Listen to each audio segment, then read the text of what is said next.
Gmail की popularity दिन ब दिन गिरती जा रही है। सितंबर 2021 में वो 35.25% कंट्रोल करते थे मार्केट को, मगर अक्टूबर 2022 तक वो सिर्फ 27.95% कंट्रोल करते हैं मार्केट को। इसका मतलब ये है कि इन 13 महीनों के अंदर जीमेल का मार्केट शेयर 7.3% तक गिर चुका है। अब ये बहुत बड़ा अमाउंट तो नहीं लगता पहली झलक में, मगर जब आप कंसिडर करोगे कि लगभग हर कोई इंटरनेट कनेक्शन जो चलाता है वो ईमेल का यूज़ करता है, तो है शायद 4.26 बिलियन ईमेल यूज़र से पूरी दुनिया में। तो इसका मतलब ये है कि जीमेल या तो 306 मिलियन यूज़र्स को गंवा चुका है, या फिर लोग जो नए ईमेल अकाउंट्स बना रहे हैं ना, वो बाकी ईमेल क्लाइंट्स पे बना रहे हैं, और शायद पॉसिबली दोनों चीज़ों का कॉम्बिनेशन है। मगर आखिर ऐसा हो क्यों रहा है? जब से जीमेल लॉन्च हुआ है, कंसेंसस तो ये है कि Gmail go to email client है सबका। चाहे आप पर्सनल यूज़, बिजनेस यूज़ या फेक ईमेल यूज़ के काम को करना चाहते हो, जीमेल ही आपका हथियार है। और मैं इवन आर्ग्यू करता हूँ कि जो बाकी ईमेल क्लाइंट्स हैं ना, उनकी नेगेटिव इमेज बनी हुई है, स्पेशली याहू और हॉटमेल की। तो किस तरह से जो है वो Gmail go to email service से 1/5 जो मार्केट शेयर है वो गंवा चुका है, वो भी सिर्फ 1 साल के अंदर। अब इस चीज़ को समझने के लिए कि जीमेल इतना सारा मार्केट शेयर क्यों गंवा रहा है, हमें पहले समझना होगा कि वो पहली झलक में इतना पॉपुलर ही क्यों है। और इस चीज़ के लिए हमें अप्रैल फूल्स डे में जाना पड़ेगा 2004 में। अगर आपको पता नहीं है तो जीमेल जो है एक्चुअली एक जोक की तरह लॉन्च हुआ था। इनफैक्ट सुंदर पिचाई जो अभी गूगल के सीईओ है ना, उनका गूगल इंटरव्यू ले रहा था उस समय। और जब इंटरव्यूअर्स ने उनसे पूछा कि उनके ख्याल क्या है जीमेल पे, तो उनको भी ऐसा लगा था कि ये अप्रैल फूल्स डे का एक जोक है। जो मेन रीज़न था इस चीज़ के पीछे, थ्योरी के पीछे, क्योंकि जीमेल की ऑफरिंग जो है वो कुछ ज़्यादा ही बड़ी थी। उस समय याहू और हॉटमेल जो है 2 MB की स्टोरेज और 5 MB की स्टोरेज देते थे। तो जब गूगल 1 GB की स्टोरेज के साथ आया ना अप्रैल फूल के दिन पे, तो लोगों ने अजूम किया कि यार एक मजाक ही होगा। मगर अप्रैल फूल्स का दिन चला गया और जीमेल अभी भी चल रहा था।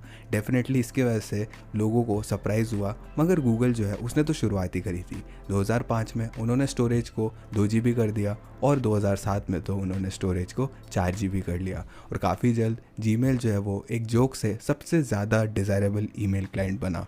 अब मुझे आपको बताने की ज़रूरत नहीं अगर आपको पूरे ईमेल आर्काइव को आपको 2 या 5 MB में सेव करना हो तो, मगर स्टोरेज जो है वो शुरुआती एडवांटेज में से ही था जीमेल के। जीमेल जो है वो उसमें बेस्ट स्पैम फिल्टर्स थे, बेस्ट UI था, कन्वीनियंट ग्रुपिंग थी, और एबिलिटी थी कि आप ईमेल सर्च कर सकते थे। हाँ, बाकी पॉपुलर सर्विस जो है वो आपको सर्च भी करने नहीं देती थी, मगर जबकि हर कोई जीमेल को चाहता था, बहुत सारे लोग जो है उसे ट्राई नहीं कर पाते थे, जो कि हमें सेकंड अपील पे लेके आता है जीमेल की, जो है स्कैरसिटी। यहाँ पे एक बात है, ऐसे क्रेजी स्टोरेज स्पेसेस को देना जो कि कंपटीशन से काफ़ी ज़्यादा थे, वो बहुत ज़्यादा मुश्किल बात थी। तो इसी की वजह से उन्होंने हैवीली लिमिट किया नंबर ऑफ़ यूज़र्स को जो कि सर्विस को यूज़ कर सकते थे। और ज़्यादातर कंपनीज़ के लिए ये जो है वो मेजर स्केलिंग बॉटलनेक होती, मगर गूगल के लिए एक्चुअली ये काफ़ी बड़ी एडवांटेज थी, जिसकी वजह से उसने जीमेल को इनवाइट ओनली रखा। लोग जो है वो जीमेल अकाउंट खोल सकते थे तभी अगर किसी ने उन्हें इनवाइट किया हो जिसके पास पहले से ही जीमेल अकाउंट हो।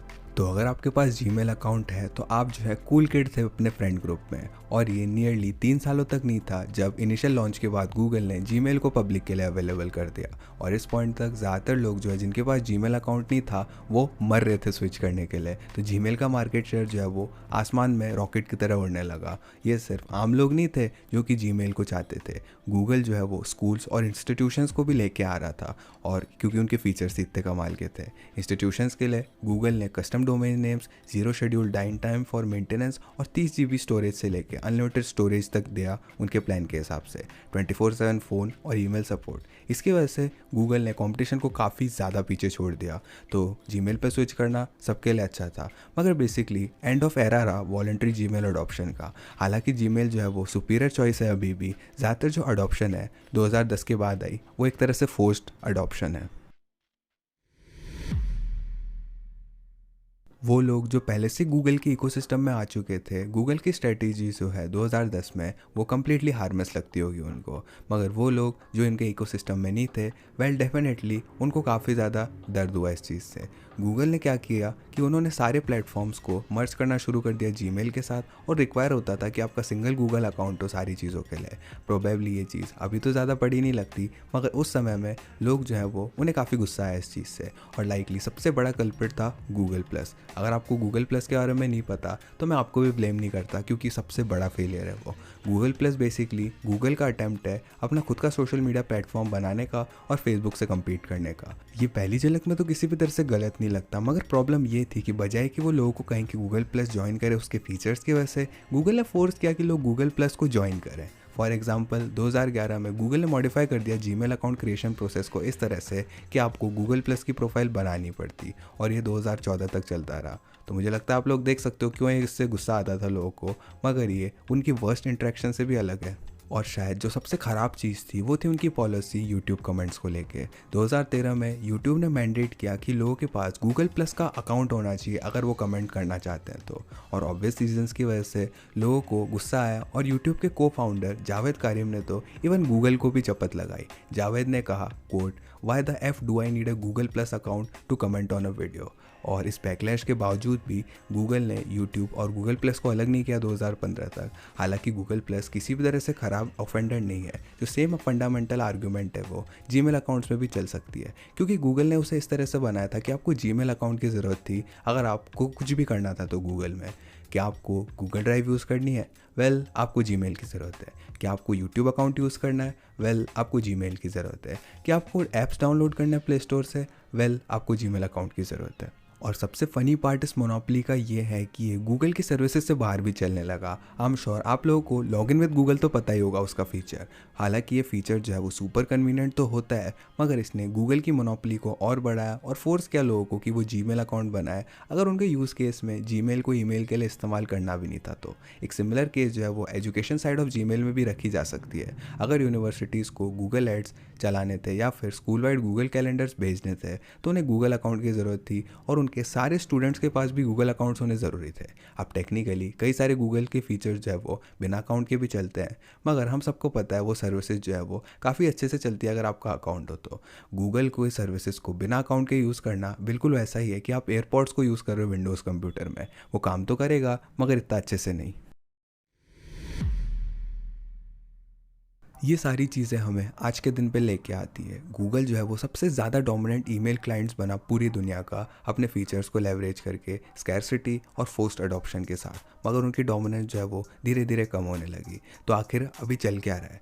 वेल, इसका जवाब प्रीटी सिंपल है। गूगल जो है वो ट्रम्प कार्ड्स उसके ख़त्म हो चुके हैं। अब फीचर्स से बात करें, जीमेल का ओरिजिनल सेलिंग फीचर था उसकी मैसिव स्टोरेज, मगर कंपटीशन ना कि उसके बराबर है मगर ओवरटेक कर चुका है गूगल को। अब आउटलुक का एग्जांपल ले लेते हैं। आउटलुक 15 GB स्टोरेज देता है सिर्फ उनके ईमेल के लिए, और आपको 5 GB एक्स्ट्रा जो है वन ड्राइव से मिल जाती है। तो जीमेल जो है वो किसी भी तरह से कई गुना आगे नहीं है कंपटीशन से। अब जीमेल के सेकंड सेलिंग फैक्टर पे जाते हैं, स्कैरसिटी के, तो कोई भी ये नहीं सोचता कि गूगल अकाउंट है बनाना कूल है। अब बेसिकली जस्ट नॉर्म हो चुका है और हर किसी के पास पहले से ही है। इसी की वजह से और ज़्यादा मुश्किल हो जाता है गूगल को कि वो और ज़्यादा अडॉप्शन को फोर्स करे, क्योंकि अब कोई भी नहीं बचा जिन्हें वो कन्विंस कर सके। एक और चीज़ मुझे मेंशन करनी चाहिए कि गूगल कभी भी एक आइडियल चॉइस नहीं था स्टूडेंट्स या प्रोफेशनल्स के लिए, क्योंकि आप माइक्रोसॉफ्ट ऑफिस को उतना लेवरेज ही नहीं कर सकते थे। अब रीज़न ये था कि कई सारे स्कूल्स और यूनिवर्सिटी गूगल के डॉक्स, स्लाइड्स और शीट्स को एम्ब्रेस करती थी, क्योंकि उसने कोलैबोरेशन को एक्सट्रीमली कन्वीनियंट बना दिया था।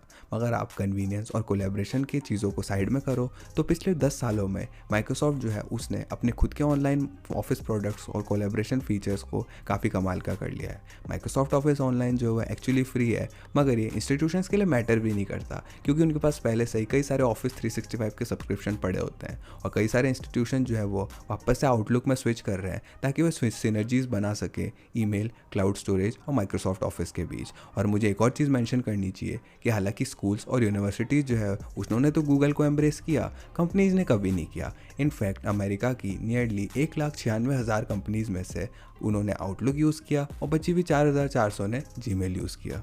एक और चीज़ जो मार्केट शेयर को जीमेल से चुरा के लेके जा रही है वो है एप्पल की recent mail privacy protection program. ये प्रोग्राम मुश्किल कर देता है ईमेल मार्केटर्स को कि वो आपका आईपी एड्रेस ट्रैक करे और आपकी मेल एक्टिविटी ट्रैक करे। और ऐसे ज़माने में जहाँ पे हर कोई चिंतित है उन जमूरों से जैसे गूगल और फेसबुक हो गए जो आपका डेटा कलेक्ट करते रहते हैं, ये चीज़ सरप्राइजिंग नहीं है कि लोग जो है वो हर चांस ले रहे हैं उनको प्रोटेक्ट करने के लिए।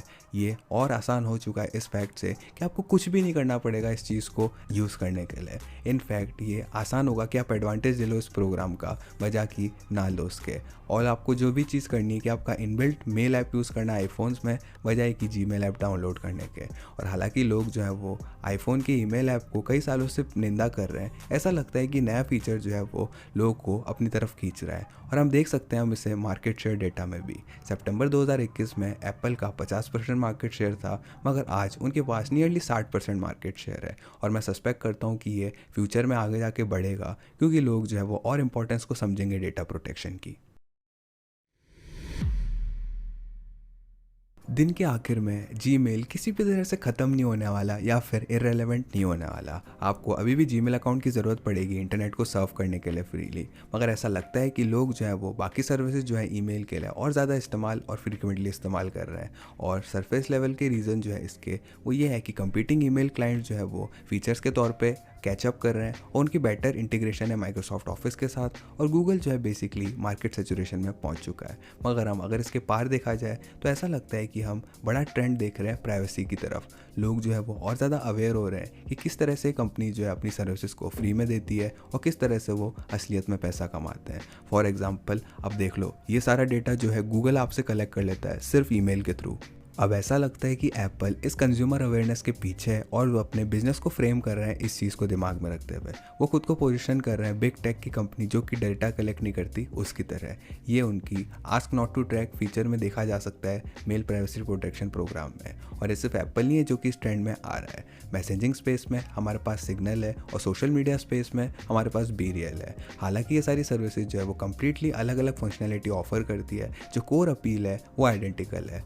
जो है बैड एस्पेक्ट्स हैं बिग टेक के, उसे मिटा दिया जाए। और क्योंकि गूगल जो है वो उसके पास पहले ज़्यादा से ज़्यादा रूम नहीं है ग्रो करने के लिए, मुझे लगता है कि जीमेल की पॉपुलैरिटी जो है वो नीचे की तरफ जाती रहेगी। मगर ये चीज़ सिर्फ मैं सोचता हूँ। कौन सा ईमेल क्लाइंट आपका फेवरेट है, कमेंट करके ज़रूर बताना। साथ साथ वीडियो को लाइक कीजिएगा अगर आप उम्मीद करते हो कि इस ट्रेंड की वजह से और ज़्यादा ट्रांसपेरेंसी और ओपननेस आ जाएगी गूगल की सर्विसेज में। और ऑफकोर्स हमारे डिस्कॉर्ड कम्युनिटी को चेकआउट कीजिएगा फ्यूचर वीडियो आइडियाज़ देने के लिए, और चैनल को सब्सक्राइब कीजिएगा बाकी क्वेश्चंस लॉजिकली आंसर देखने के लिए।